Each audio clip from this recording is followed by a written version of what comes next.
Hi, welcome to a tour of the school gardens at Good Shepherd Montessori School. My name is Terry Niemeyer, and I am the agricultural director, and I run the farm program here.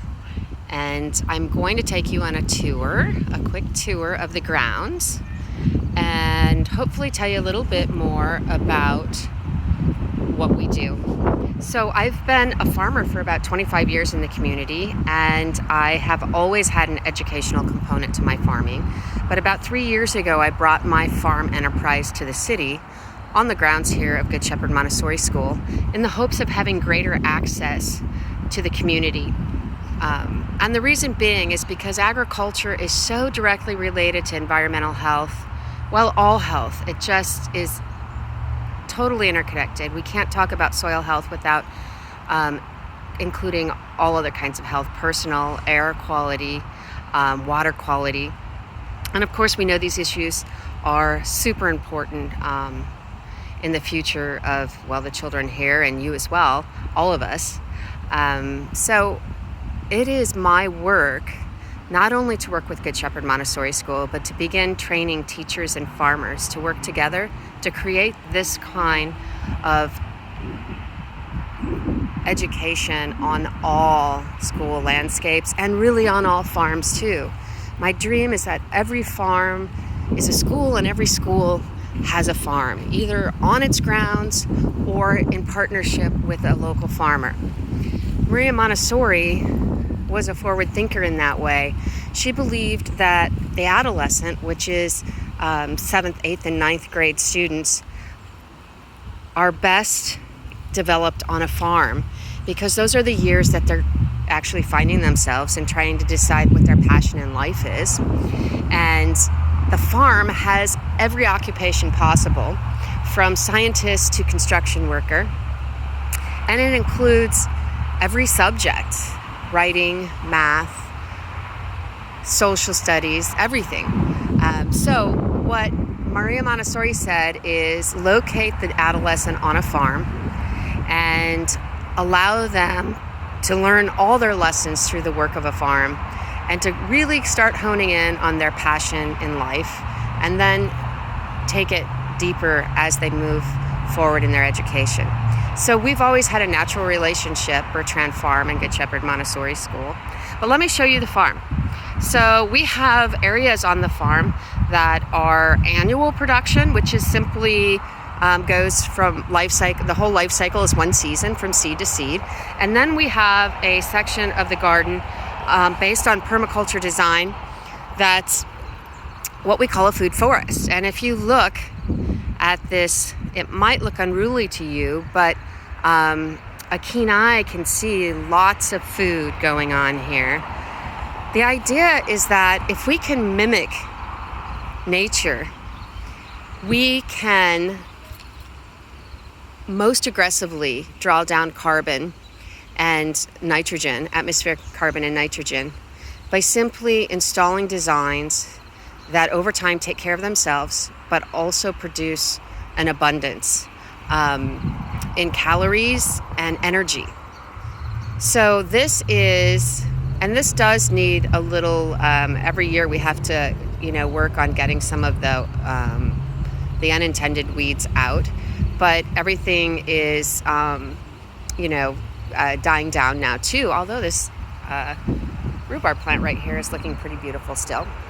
But the idea is, and you can't see this probably on this as well as you would in person, but this is a tiered hill, like a stair step. And at the base of each step is what looks like a ditch, but it's called a swale.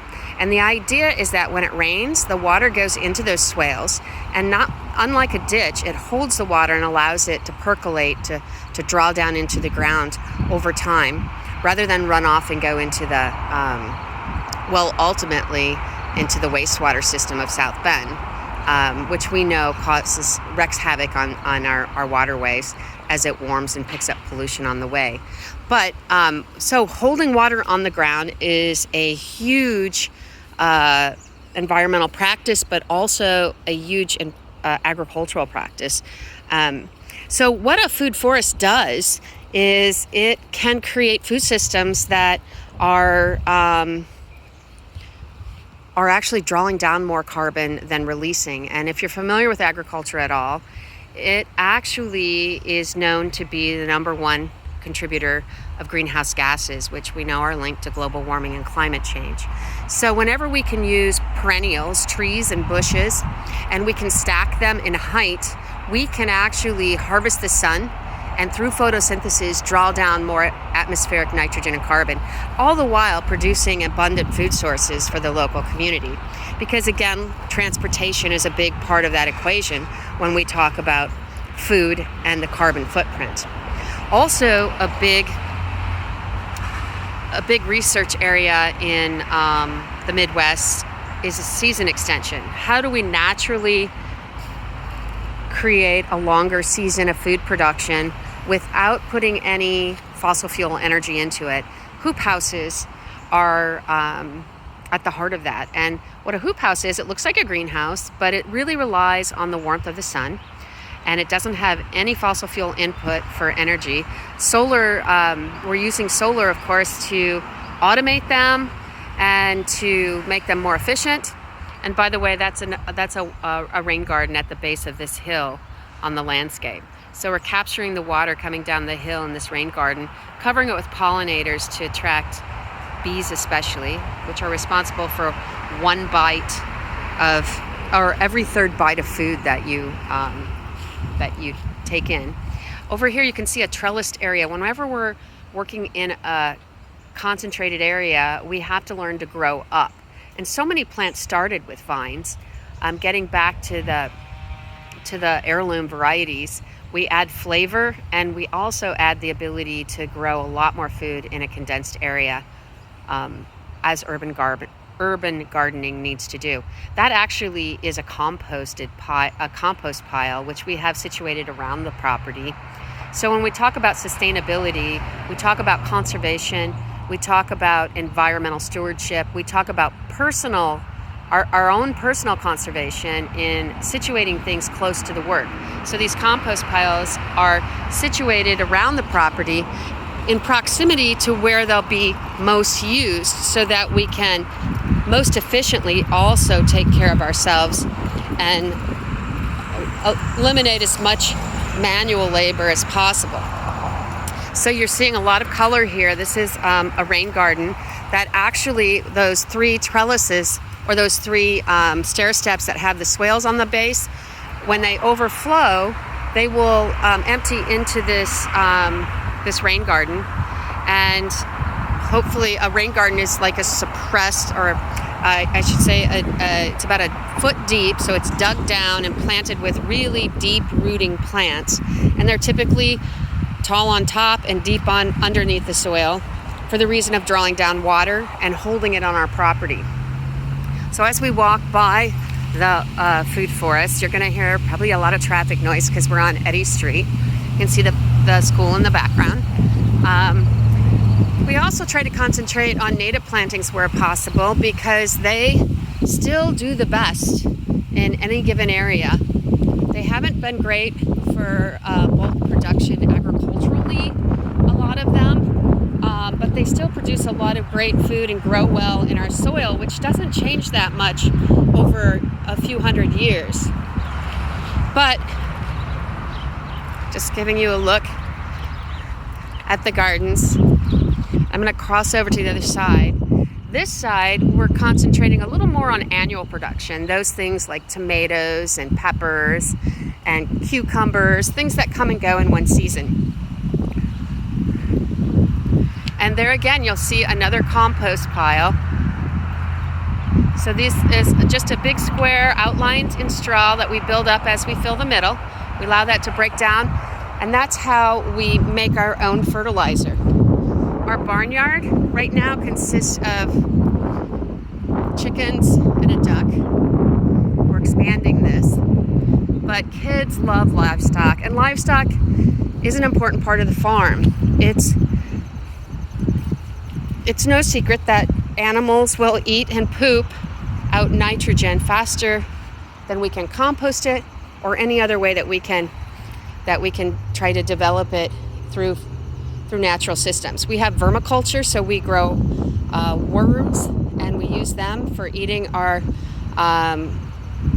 lunchroom scraps, and also to eat our cardboard and our shredded paper.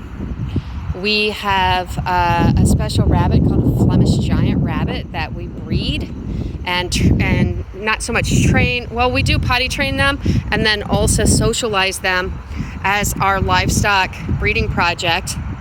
And then we have bees. And of course, I already mentioned how important bees are to farmers. But honey is a great microeconomy project for our students. So I run programs all year round. I teach during the school year here.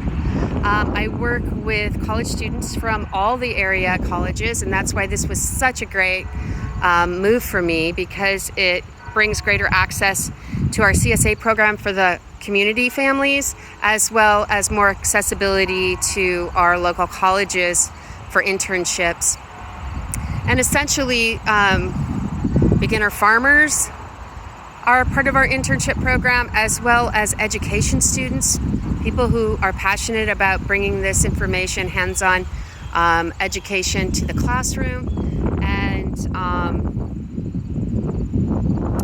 environmentalists who are looking for things to support and learn about that work as nature, for nature.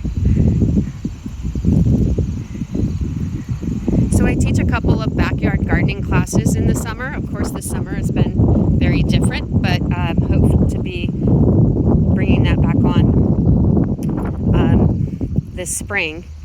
And that includes backyard gardening, so raised bed gardening for small spaces, and then also permaculture gardening in the backyard.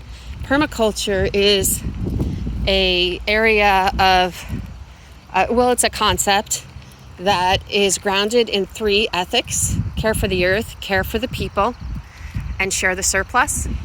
And then it goes on to be guided by 12 principles that are ecologically based and basically guide our designs. And David Holmgren and Bill Mollison coined this term in the 70s in Australia, and it is worldwide now, the concept. And it also and they started the whole thing in response to the degradation of the environment in Australia. And so the focus is on descending fossil fuel use and working with nature as nature to create abundance.